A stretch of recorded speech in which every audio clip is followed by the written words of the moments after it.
Hola alumnos, hoy vamos a ver la farmacología tiroidea que está dentro de la farmacología endocrinológica que vamos a tratar en esta clase. Con respecto a la farmacología tiroidea necesitamos recordar de una manera muy importante que la glándula tiroides es una glándula endocrina que secreta triiodotironina, que es la famosa T3, y la tiroxina, que es la T4. Sin embargo, también participa en el metabolismo del calcio con la calcitonina. El eje tiroideo es importantísimo porque tenemos que recordar que el hipotálamo con su hormona TRH estimula la hipófisis a la glándula tiroidea con la TSH, y la TSH estimula a la tiroides para que secrete T3 y T4, que a su vez regulan la secreción de TRH y TSH para poder mantener el eje en equilibrio. En la síntesis, almacenamiento y liberación de hormonas tiroideas es muy importante que nosotros tengamos en claro que hay en la célula tiroidea, en el coloide, hay un intercambiador de yodo y sodio, hay una organificación, o sea, a través de la peroxidasa tiroidea se forman las T3 y la T4, que a su vez salen a la circulación y tienen efecto periférico con conversión periférica de T4 en T3 para poder hacer el efecto. Todo este camino tenemos que conocerlo porque es a donde nosotros vamos a poner nuestra estrategia terapéutica farmacológica. O sea, a nivel del yoduro, a nivel de la organificación de las hormonas tiroideas y a nivel de la conversión y del efecto. Dentro del metabolismo de las hormonas tiroideas necesitamos recordar que están unidas a proteínas, por lo tanto todas las patologías perdedoras de proteínas o no formadoras afectan la circulación tiroidea. La T4 es la que predomina en sangre, T4 sangre, T3 tejidos. Es muy importante que tengamos en cuenta esto porque es la T3 la que hace el efecto. La T4 se convierte en T3 a nivel periférico y provocan el efecto. Ambas se metabolizan en el hígado, pero la diferencia de las dos es que la T4 dura 6 días y la T3 tan solo un día. Por lo tanto, esa vida prolongada hace que nosotros tengamos que tenerla en cuenta a la hora de prescribir T4 y saber que las acciones farmacológicas las vamos a tener luego de la tercera semana recién. Dentro de los efectos de las hormonas tiroideas, bueno, lo hacen a través de un receptor, regulan el metabolismo en general y la temperatura corporal, y es muy importante y pregunta de examen que provocan una estimulación simpática a nivel periférico.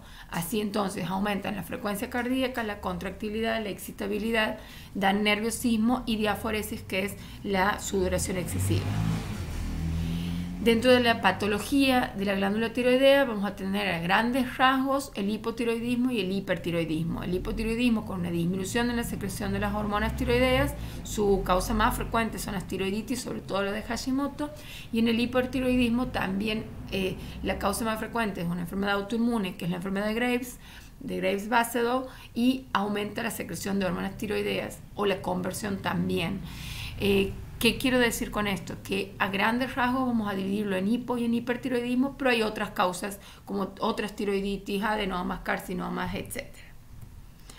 Este es un eje para que ustedes repasen qué pasa en el eje normal, ya lo hemos hablado. En el eje patológico, en hipertiroidismo, nosotros tenemos autoanticuerpos que estimulan la glándula, por lo tanto hay una mayor secreción de hormonas tiroideas que inhiben tanto al hipotálamo como a la hipófisis, pero los autoanticuerpos secretan y las hormonas tiroideas van a los tejidos efectores de una manera excesiva.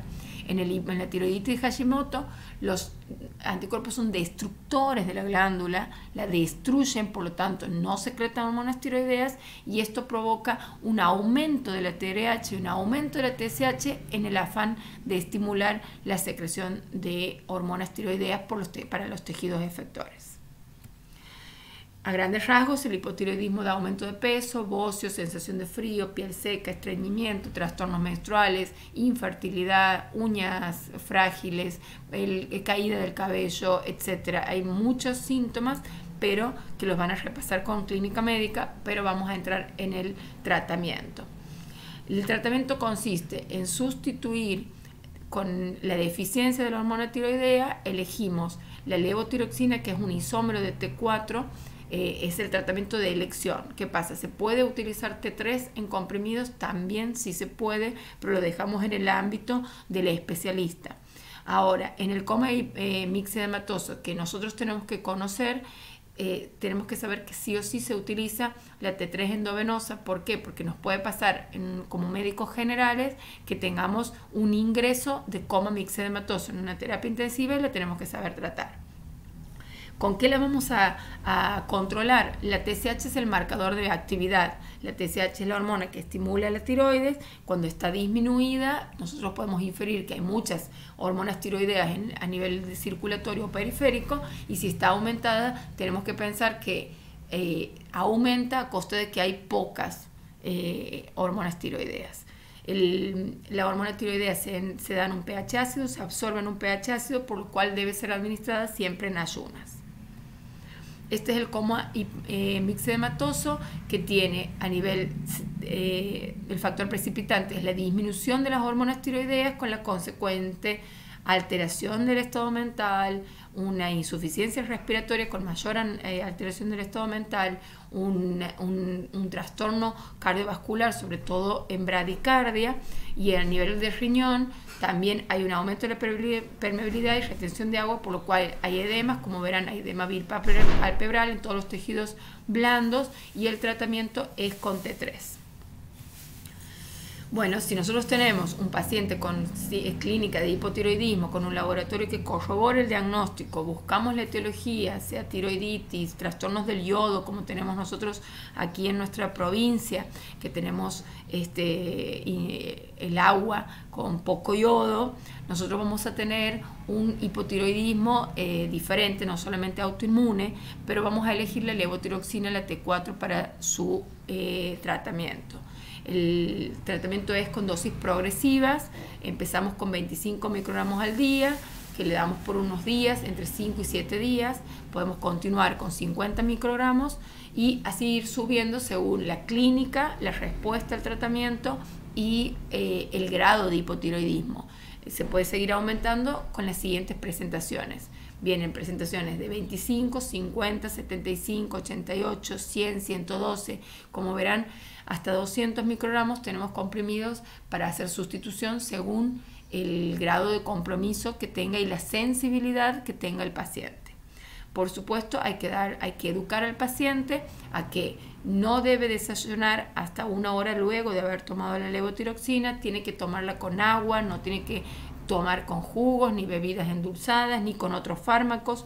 No debe levantarse durante la noche para comer porque rompe el ayuno, y la levotiroxina se absorbe de manera irregular.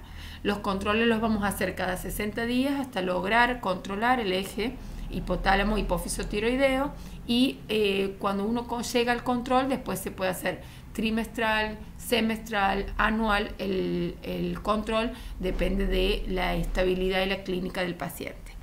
Es fundamental promover la actividad física y educar al paciente para que no suspenda el tratamiento. Con respecto al hipertiroidismo, vamos a tener otro tipo de sintomatología como pérdida de peso, ojos saltones, o sea, exoftalmia, sensación de calor, sudoración excesiva, diarrea, temblores, irritabilidad, nerviosismo, etc. En el caso que les presento aquí, les presento con un ejemplo, porque por lo general el paciente no consulta por estos síntomas que hemos hablado, sino a veces consulta por paresias o parálisis de los miembros inferiores. Este es un paciente de 22 años que súbitamente se presentaban en las guardias con hipocalemia, o sea, con hipopotasemia, paresias, parálisis. Cuando le dosaban el potasio siempre estaba bajo, les reponían el potasio y lo mandaban a la casa. Una vez un médico lo sospecha, pide un perfil tiroideo en donde viene una TSH casi no dosable y una T3 duplicada con un potasio mínimo. Entonces el diagnóstico es hipertiroidismo con tormenta tirotóxica. Si lo vemos con detenimiento, tiene los estigmas del hipertiroideo con la exoftalmia, la inyección conjuntival, la rubicundez, el adelgazamiento y el bocio. El bocio porque cursa con multinódulos.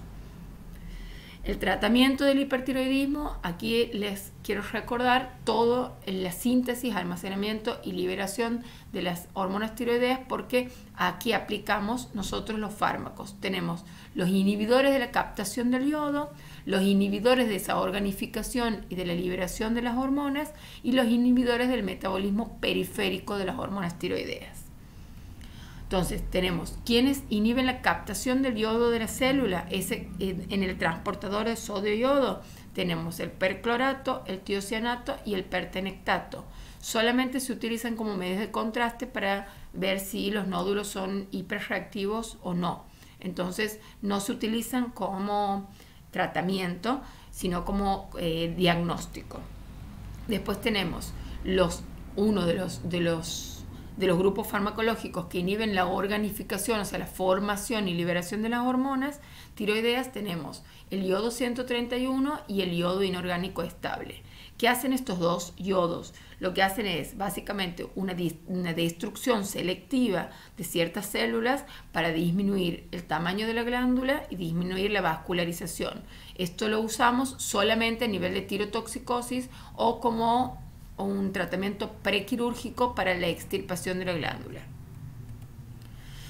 Los más importantes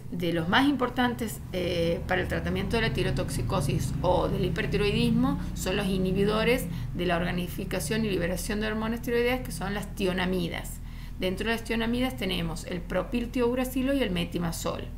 Estos dos medicamentos, estos dos fármacos, lo que hacen es tratar el bocio, ¿sí? Y la hipertrofia glandular. Hacen que no se formen a nivel de la celular las hormonas, y a nivel periférico el propiltiouracilo actúa sobre la peroxidasa como el metimazol. Nada más que tienen muchos efectos secundarios. Da un exantema pruriginoso, artralgias, agranulocitosis, hepatotoxicidad y vasculitis. De aquí el patrón de colestasis con hepatotoxicidad es el más encontrado.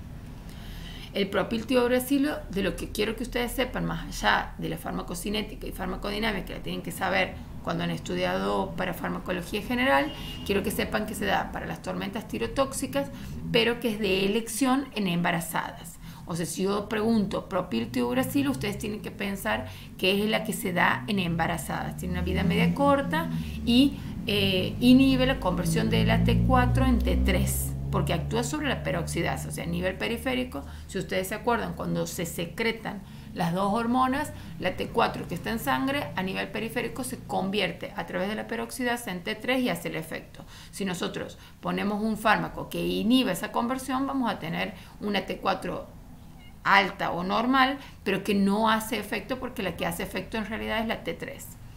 El metimazol se da es el más prescripto en el hipertiroidismo ambulatorio, que solamente inhibe la peroxidasa y tiene una vida media larga. Así como hemos dicho que vamos a inhibir la captación de yodo, la organificación de las hormonas tiroideas, bueno, también tenemos que inhibir el metabolismo periférico, y hemos dicho que nosotros que en un principio que las hormonas tiroideas aumentaban la expresión del sistema nervioso adrenérgico. Entonces vamos a hacer un beta bloqueo, vamos a darle propanolol o esmolol para poder hacer que estos pacientes no tengan tantos síntomas adrenérgicos. Y aquí está, espero que salga en el video, está la primera figura que tenemos con la síntesis, almacenamiento y liberación de las hormonas, y aquí están ubicados los fármacos a donde exactamente hacen el efecto. Los inhibidores de la captación del yodo, los inhibidores de la organificación de las hormonas tiroideas y la conversión de T4 en T3 a nivel periférico. Faltarían los beta bloqueantes aquí en nivel periférico. Por último, lo que vamos a decir es que hay fármacos que, como el litio y la amiodarona, que afectan la glándula tiroidea y dan como consecuencia trastornos tiroideos. Y también tenemos los corticosteroides, que es muy importante saber que inhiben a la 5-deshiodasa, por cual la conversión de la T4 en T3 está disminuida. Entonces nosotros los utilizaríamos como un coadyuvante en la crisis tirotóxica para disminuir la conversión y disminuir así los efectos del metabolismo tiroideo. Hasta aquí llegamos, seguimos después con otras glándulas.